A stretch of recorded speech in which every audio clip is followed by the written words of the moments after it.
Welcome back. It's your boy Commander Code. We are going to go over how to build a commander deck the best way that I feel like I can describe it to you. Make sure if you have any questions, even if they're not related to how to build your deck or the content that we're going to go over, make sure that even if it's, hey, should I put this card in, drop them down below. We'll try to get to them. Or I'm going to run through my tips and tricks when I build a commander deck. Hope this helps. Make sure you hit that subscribe, smash that like, and let's go get it. Okay, so there are two ways essentially to pick out your commander. One is the way that I picked out Ur-Dragon. I decided what kind of deck I wanted, and then I asked myself, what do I need to make this deck really pop off? I was gonna go with a different dragon actually as the commander, but we decided to go with Ur because he gives us the eminence. I knew what I wanted my deck to do. I wanted to swing at people with big dragons, really simple. How do I make that more efficient? I make him cost less. His second ability is just a bonus. He's a 10/10. He could very easily be part of the 99 if I could find another commander that gave me as good a payoff as a commander for what I wanted the deck to do. The other way to pick out your commander is how I picked out Dawnspire. I decided I wanted Dawnspire as the commander. I look at what he does. He is a spacecraft, so I need to be able to get him up to this 10/20 to be able to into a creature. He's going to deal out 20 commander damage in a turn. So then I asked myself, okay, now what do we need to do? Well, he's got to be colorless. We filled the deck out with Eldrazi, but we decided him before we picked. So either way you go isn't wrong, but make sure you're asking yourself either what does your commander do and how can I make that work in the deck, or what does the deck do and who's the best commander for it. Once you can answer yourself that question, the rest of this is really going to fall in place, but we're still going to go over a couple more tips.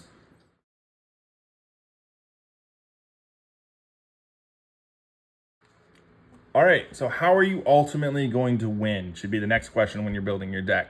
This is my landfall commander. He's red, green, yellow. So how does Tefnut win?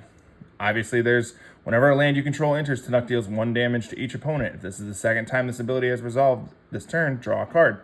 So obviously, every time a land comes in, he's going to deal 1 damage to each opponent. If we can make a land come in 40 times, we're going to win.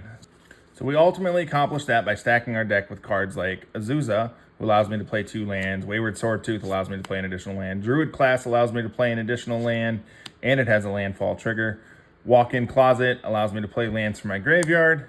Case of the Locked Hothouse allows me to play an additional land. So that's all going to allow me to play, if I have them all out there, I think it's like 7 lands a turn, 7 damage to each opponent, and I get to draw a card. And then we also stacked it with lands like this, because anytime that you pop like a Promising Vein, Fabled Passage, Vibrant Cityscape, Evolving Wilds, Terramorphic Expanse. Alternate win con though, because you need to make sure that you have more than just your primary win con in case somebody counters that. So the alternate win con here, we are able to go infinite mana and infinite lands by combining these 3 cards. So you have Dryad Arbor, Springheart Nantuko. As the final part of that infinite is going to be the Lotus Cobra. Cards are out, attached, land enters, it triggers Dryad. She creates, I tap 2. She creates, I tap 2, she creates, and it's a land coming in every time, and it's gonna ping all my opponents. So we have our win con now. Like we said with Tefnut, we're gonna ping you to death, or we're gonna drop in a bunch of creatures. With Eldrazi, with Dawnspire, Hammered Dawn, we're gonna hit you for 20 commander damage as soon as our commander's online. And then we have a couple other ways that Dawnspire's ability is gonna hit you for 100 damage. Dragons, we're going to get a bunch of them out there. They're all going to have haste. I'm going to swing on you for 200 damage in 1 turn. So you have your win con now. Now what should you be doing next with your deck? All right, so we have our win con. We have our commander. Next, the most important thing in Magic is mana, and how are we going to get to it? If it's a 1-color deck, it's pretty simple. You put in as many of the 1 color as you can. I run a couple 1-color decks. I mainly have about 30 of the mono color, and then I might have a couple lands that might do a couple things. For the most part, I just need black or red or green or whatever the color happens to be. Okay, but what if you need more than that? But if you're just running like a 2-color deck, throw in those dual colored lands, Storm-Carved Coast. I like to stay away from tap lands. I like to keep myself to about 5 lands that enter tapped in every deck, and no more. Unless they are like this, where they can enter untapped if the conditions are met. So make sure here, enters untapped, choose a color of a permanent you control, add 1 mana of that color. Can be a creature, can be anything out there that meets the color demands. Cinderglade Enters the battlefield tapped unless you control 2 or more basic lands. Sky Cloud Expanse. You tap 1 land, you tap the Sky Cloud, you get a white and a blue. So all these are good things to remember when you're trying to build out your deck. What color lands are you going to need? How are you going to get to them? You don't want to load out a 3-color deck with 12 of each land, because you're not going to necessarily get to that color. You're going to run on, you're going to be flooded with a single color. So make sure that you're putting in things like Command Tower. Next question is going to be, how do you get ahead of that mana curve? The mana curve refers to your ability to play a land every turn. How do you take it from turn 3, I have 3 lands, to turn 3, I have 5 lands. Turn 3, I have access to 5 mana.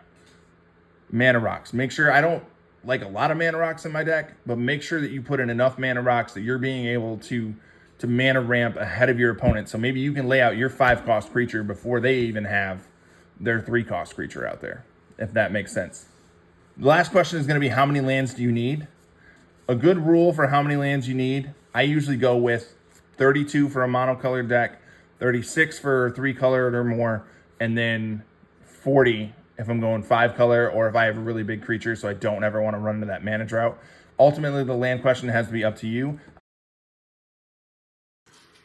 Okay, so the next question you should be asking yourself all the time when you're playing your deck, if I was playing this deck, if I was going against it, what is something I would do to stop it? How would I stop it? And once you can figure out how you would stop it, you need to put in ways to stop that to stop the counter. Counter to the counter is what I call it. It's a term, mainly I've heard it in sports. You put in a counter to the counter move. You always have a counter to whatever their counter is going to be.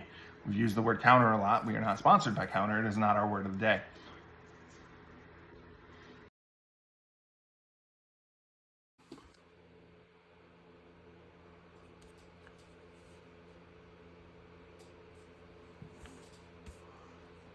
All right, so how to play test real quick. I usually do a solo one right away. I do have the unfair advantage, I think, at least, of my wife plays Magic too. So anytime I build a new deck, I can always interest her in a game. We can always come out here. We can always play together. So what I'm looking for is, how does my hands look? I will say this deck, I did break my cardinal rule. It does only have 32 lands. So I do end up having to at least shuffle once or twice.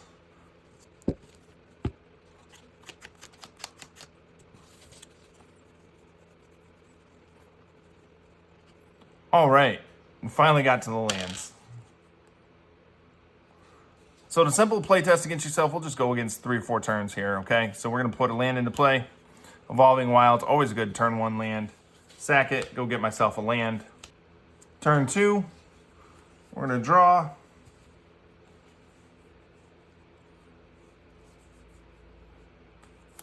We put Shire Terrace out there.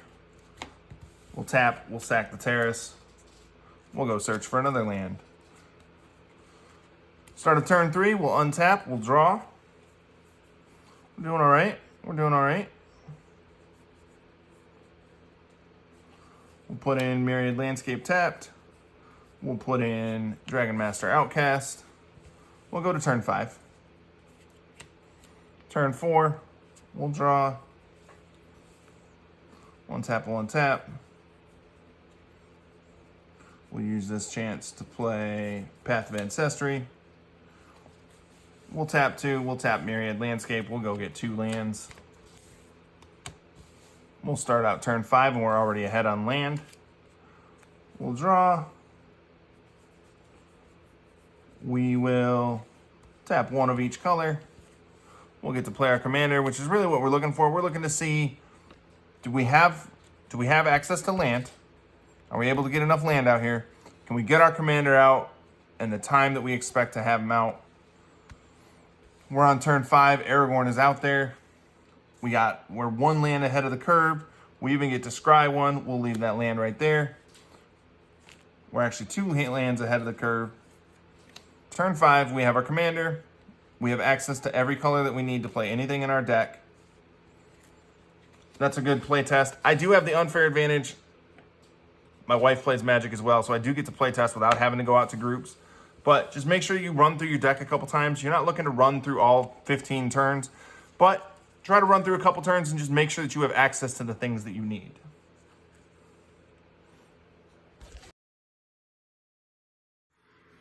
And then the last thing I would say to do when you're building your deck is to make sure that after you find those weaknesses, you find ways to fix them. Okay, so the Aragorn deck that I was playtesting for you has a hard time getting to land. It only has 32 land in it for a 4-colored deck because Aragorn wants to see spells get cast, so I loaded it up with extra spells. Some of those spells, though, go get me land. So that was the weakness, was that we weren't getting land. I fixed that weakness by going to get land, by putting in cards that allow me to go get land. So make sure that if you find a weakness, if your weakness is you're running big dragons, how do you protect yourself? Okay, well, you either got to put in some smaller creatures so you can get something out there that's just defense fodder until you have enough mana to play your dragons, or you need to find ways to cheat dragons in soon. Same thing goes with my Eldrazi deck. I either need to find a way to cheat them in soon, or I need to find cheaper cards to put in there.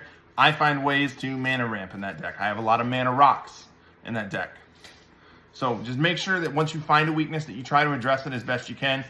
I was telling my wife the other day, though, that you can't address every weakness. Not every deck is going to be able to do everything. She was complaining her Merfolk deck doesn't gain life.